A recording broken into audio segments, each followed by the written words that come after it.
Decided to go down to Harbor Freight and pick up the DOYLE 12-inch tongue and groove joint plier. As you can see from looking at this, it is identical to the CHANNELLOCK because that's essentially what Harbor Freight has done, is clone the original. I typically buy tools like this and I will take them with me on the go in the field and use them side by side with the original so I can give you a good solid comparison to the performance. I take tools that I'm testing in the trades and loan them out to other tradesmen so that I can get their opinion before I give you that final after action review. But so far it's not looking too good for DOYLE, and here's why. This plier is literally straight out of the package. Now look at the amount of slop that I got in the handle right here.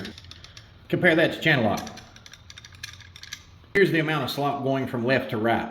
Reasonable amount of slop because it is a tongue and groove joint plier. It's designed for you to adjust it back and forth in and out of those grooves. Just look at the DOYLE and how much jaw slop you've got on this. You see how far that handle's moving back and forth? That's because this rivet right here is not seated properly. Here's the overall problem with these. If you're out here in the field, you're choking up on something, you're applying force to it, and you're starting to turn it. The moment that those jaws start to slip is the moment that you're going to probably crush your fingers with this pair of pliers because of this right here. There's so much jaw slop that the plier handle literally overlaps the other handle. That's definitely not good to see on any pair of pliers. That's definitely something that I don't have to worry about with the CHANNELLOCK here. I ain't got to worry about replicating that fault right there because the DOYLE line is not the same quality as the CHANNELLOCK. You're buying made in the USA tools. Not only are you buying a premium quality steel, it's going to have less impurities, better quality manufacturing, precision machining, the whole 9 yards. You're buying something that you know you can depend on. Whenever tradesmen used to buy tools back in the day, they would buy what they knew would work for them. At the end of the day, they knew that the tools that they depended on was going to determine whether or not their family had a meal on the table that night. Yes, this thing has a full lifetime warranty on it. You can go in and warranty it out 3 dozen times if you want to. Typically, the CHANNELLOCK averages about 25 bucks for the 440s right here, and it's about half that for the DOYLE. But you're also getting half the amount of quality, as you can clearly see right there. I haven't even been able to take these things in the field and test them out yet, simply because I have to warranty them out as soon as I buy them. CHANNELLOCK pliers are something professionals can depend on and have depended on for decades. DOYLE tongue and groove joint plier is definitely something that a do-it-yourselfer might invest in, but it's not something that I would recommend for a professional to use.